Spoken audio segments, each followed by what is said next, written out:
आइए दोस्तों, हमारे न्यूज चैनल में आपका स्वागत है। तो बात करेंगे छत्तीसगढ़ प्रदेश की आज की दिन भर की ताजा खबरों, ताजा अपडेट के बारे में। तो वीडियो को लास्ट तक जरूर देखना दोस्तों, ताकि कोई भी ताजा खबर छूटने न पाए। और साथ ही साथ वीडियो को लाइक, शेयर और हमारे चैनल को सब्सक्राइब जरूर करना दोस्तों, ताकि आपको छत्तीसगढ़ से जुड़े ताजा खबर डेली मिलते रहे। तो चलिए बिना समय गंवाए जानते हैं आज की ताजा खबरों को फटाफट। तो पहली बड़ी खबर निकलकर सामने आ रही है।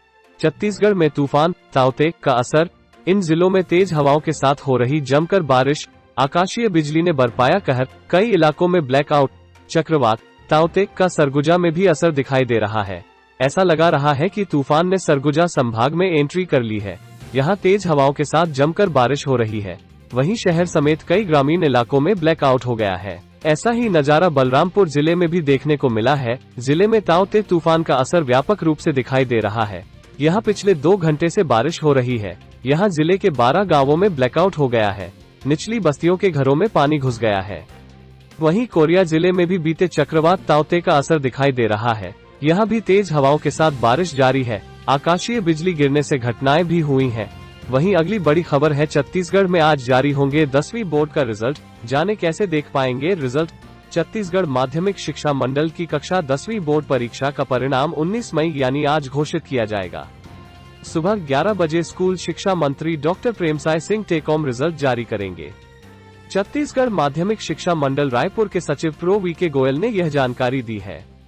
उन्होंने बताया है कि स्कूल शिक्षा विभाग की ओर से वीडियो कॉन्फ्रेंसिंग के जरिए परिणाम ऑनलाइन जारी किए जाएंगे। परीक्षा परिणाम मंडल की वेबसाइट www.cgbsa.nic.in में अपलोड किए जाएंगे। कोरोना की वजह से इस बार बोर्ड की परीक्षाएं नहीं हो पाई है, लिहाजा बोर्ड ने परिणाम जारी करने के लिए असाइनमेंट को आधार बनाया है। आपको बता दें कि यदि छात्रों ने असाइनमेंट का काम पूरा नहीं किए हैं या आवश्यक न्यूनतम अंक हासिल नहीं किए हैं तो उन्हें उत्तीर्ण अंक दिए जाएंगे। यदि छात्र दिए गए अंकों से संतुष्ट नहीं है तो उन्हें अपने अंकों में सुधार करने के लिए परीक्षा में बैठने का मौका दिया जाएगा। छत्तीसगढ़ शिक्षा बोर्ड के अनुसार कक्षा 10वीं के छात्रों का रिजल्ट के आंतरिक मूल्यांकन के आधार पर तैयार किया गया है। छात्र को प्रत्येक थ्योरी विषयों में न्यूनतम 72 से 75 अंक दिए जाएंगे, जबकि अतिरिक्त विषयों के लिए अधिकतम 29 से 30 अंक प्रदान किए जाएंगे और प्रैक्टिकल परीक्षा के लिए 68 से 70 अंक प्रदान किए जाएंगे। साथ ही ओपन स्कूल के छात्रों को पास करने के लिए प्रैक्टिकल और प्रोजेक्ट वर्क के लिए न्यूनतम अंक दिए जाएंगे। हालांकि यदि छात्र अपने अंकों से संतुष्ट नहीं है तो उन्हें स्थिति सामान्य होने के बाद परीक्षा में बैठने का मौका दिया जाएगा। साथ ही अगला ब्रेकिंग न्यूज है, भूपेश कैबिनेट के फैसले, धान के साथ ये फसलें भी न्याय योजना में शामिल। डिप्टी कलेक्टर से संयुक्त पद के लिए पदोन्नति को मंजूरी। रायपुर मुख्यमंत्री भूपेश बघेल की अध्यक्षता में मंगलवार को कैबिनेट की अहम बैठक संपन्न हुई। मंत्रिपरिषद की बैठक में आज कई अहम मुद्दों पर चर्चा हुई और कई अहम फैसले भी लिए गए। इन फैसलों की जानकारी देते हुए कैबिनेट मंत्री रविंद्र चौबे ने पीसी में बताया कि कैबिनेट में 23 मुद्दों पर चर्चा हुई। 16 राजनीतिक प्रकरणों की वापसी का निर्णय लिया गया है। उन्होंने बताया कि धान के साथ साथ सोयाबीन, अरहर, कोदो, कुटकी, रागी और रामतिल को भी न्याय योजना में शामिल किया जाएगा। वर्मी खाद के अतिरिक्त अन्य वैकल्पिक खाद तैयार करने का भी निर्णय लिया गया है। गोधन न्याय योजना में भी अहम निर्णय लिया गया है। साथ ही राज्य प्रशासनिक सेवा के तहत डिप्टी कलेक्टर से संयुक्त पद के लिए पदोन्नति को मंजूरी दी गई है और बस संचालकों के अग्रिम टैक्स के भुगतान को 4 माह आगे बढ़ाया गया है। उन्होंने बताया कि कृषि और वानिकी क्षेत्रों में वृक्षारोपण को प्रोत्साहन दिया जाएगा। मुख्यमंत्री वृक्षारोपण प्रोत्साहन योजना की शुरुआत की जाएगी। योजना के तहत प्रति एकड़ 10,000 की राशि दी जाएगी। लद्दाख इंडो चाइना सीमा पर हुई झड़प में 16 जून 2020 को शहीद सिपाही गणेश राम जी, बिहार रेजिमेंट की बहन कुमारी गंगा कुंजाम को जिला शिक्षा अधिकारी उत्तर बस्तर कांकेर के अंतर्गत सहायक ग्रेड 3 तृतीय श्रेणी के पद पर विशेष प्रकरण मानते हुए अनुकंपा नियुक्ति प्रदान करने का निर्णय लिया गया। अगली बड़ी खबर है, कोरोना, देश में बीते 24 घंटे में 2.63 लाख नए केस, 4.22 लाख ठीक हुए। एक दिन में सबसे ज्यादा 4,334 मौतें भी हुई। देश में कोरोना की दूसरी लहर की रफ्तार कम होने लगी है। बीते दिन देश में 2,63,021 लोगों में कोरोना की पुष्टि हुई। यह लगातार दूसरा दिन रहा जब एक दिन में 3 लाख से कम संक्रमित मिले। इससे पहले रविवार को 2.82 लाख लोगों की कोरोना रिपोर्ट पॉजिटिव आई थी। सोमवार को देश में कोरोना के मामलों में 3 रिकॉर्ड दर्ज हुए।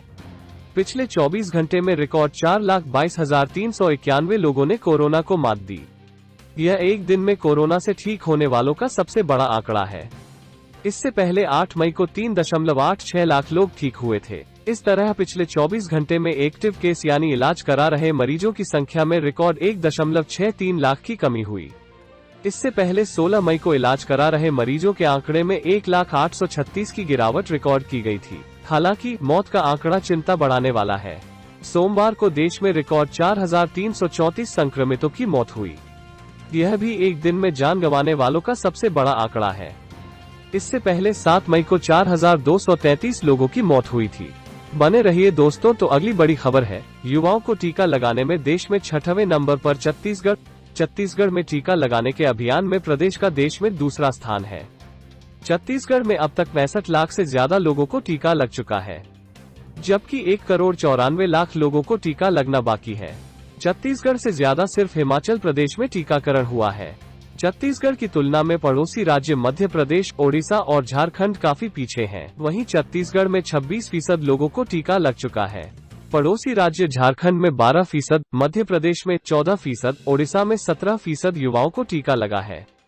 11 मई को भारत सरकार की वीडियो कॉन्फ्रेंसिंग के अनुसार 45 वर्ष से कम आयु समूह को कोविड-19 वैक्सीन की पहली डोज देने में छत्तीसगढ़ राज्य का स्थान पूरे देश में 6वां है। देश में लद्दाख, सिक्किम, त्रिपुरा, लक्षद्वीप और हिमाचल प्रदेश ही छत्तीसगढ़ से आगे हैं। नेक्स्ट अपडेट है रायपुर, दुर्ग, महासमुंद और ओडिशा के जुआरियों पर अब तक की सबसे बड़ी कार्रवाई। रायपुर महासमुंद पुलिस ने छत्तीसगढ़ में अब तक की सबसे बड़ी कार्रवाई जुआ एक्ट के तहत की है। पुलिस ने 41 लाख से अधिक नकद और कुल 1 करोड़ रुपए से अधिक का सामान जब्त किया है। ये कार्रवाई एसपी प्रफुल्ल ठाकुर के नेतृत्व में की गई है। पुलिस के मुताबिक मुखबिर से सूचना मिली थी कि थाना तेंदुकोना क्षेत्र ग्राम समा के नेचर बास्केट फार्म हाउस में गुल नामक जुआ खेल रहे हैं। सूचना को गंभीरता से लेते हुए पुलिस अधीक्षक महासमुंद ने साइबर सेल महासमुंद की टीम व थाना तेंदुकोना पुलिस की टीम को पकड़ने हेतु निर्देशित किया। ये खिलाड़ी इतने शातिर थे कि पुलिस पार्टी की आने की सूचना देने के लिए आने जाने वाले रास्तों पर वॉचर लगाए थे और फार्म हाउस से दूर अपनी वाहनों को लगाकर खड़े किए थे। साइबर सेल महासमुंद की टीम व थाना तेंदुकोना पुलिस की टीम के लिए यह एक चुनौती थी। साइबर सेल महासमुंद पुलिस के द्वारा अलग अलग टीम बनाकर बाइक व कार के माध्यम से फर तक पहुंची और चारों ओर से घेराबंदी कर 11 जुआरियों को पकड़ा। अगली खबर है बड़ी खबर, सरगुजा में सामने आया पहला ब्लैक फंगस का मरीज। छत्तीसगढ़ में लगातार बढ़ती संख्या। अंबिकापुर, सरगुजा में भी अब पहला ब्लैक फंगस का मरीज सामने आया है। मिली जानकारी के मुताबिक बलरामपुर जिले 60 वर्षीय बुजुर्ग का रहने वाला है। बताया जा रहा है कि मरीज को आंख व नाक में परेशानी के कारण मेडिकल कॉलेज अस्पताल दाखिल कराया गया था, जिसकी बायोप्सी जांच के बाद हुई ब्लैक फंगस की पुष्टि हुई। बुजुर्ग को बेहतर इलाज के लिए परिजन रायपुर ले गए हैं। वहीं अगला अपडेट है, सीजी टीका के दावे फेल। रायपुर में रजिस्ट्रेशन के 3 दिन बाद भी नहीं लग पा रहा वैक्सीन। अधिकारी बोले ये मेरी जिम्मेदारी नहीं। रायपुर सीजी टीका ऐप को लॉन्च करने के बाद राज्य सरकार ने जिस तरह से दावे किए थे कि आम जनता को टीकाकरण में अब कोई परेशानी नहीं होगी, उन्हें टोकन के लिए लगने वाली लंबी लाइन से भी राहत मिलेगी, लेकिन टीकाकरण केंद्रों के बाहर इससे कुछ अलग ही नजारा देखने को मिल रहा है। ये तस्वीर रायपुर के पुरैना टीकाकरण केंद्र की है, जहां रजिस्ट्रेशन के बाद भी टीका नहीं लगने से लोग निराश होकर घर लौट रहे हैं। आम जनता का कहना है कि वे बीते 3-4 दिनों से टीकाकरण केंद्र के बाहर लंबी लाइन में खड़े होते हैं, लेकिन केंद्र के बाहर से ही उन्हें लौटा दिया जाता है। शासन की व्यवस्था ऐसी है कि सीजी टीका ऐप में रजिस्ट्रेशन कराने के बाद भी लोग वापस लौट रहे हैं। टीकाकरण केंद्र से उन्हें यह कहकर वापस लौटा दिया जाता है कि आज की डोज खत्म हो चुकी है, आप वापस जाइए। इतनी भीषण गर्मी में जहां लोग भूखे प्यासे सुबह 5 बजे से टीकाकरण के लिए लंबी लाइन लगाकर खड़े होते हैं, वहां उन्हें रोज केंद्र से बाहर लौटाया जा रहा है।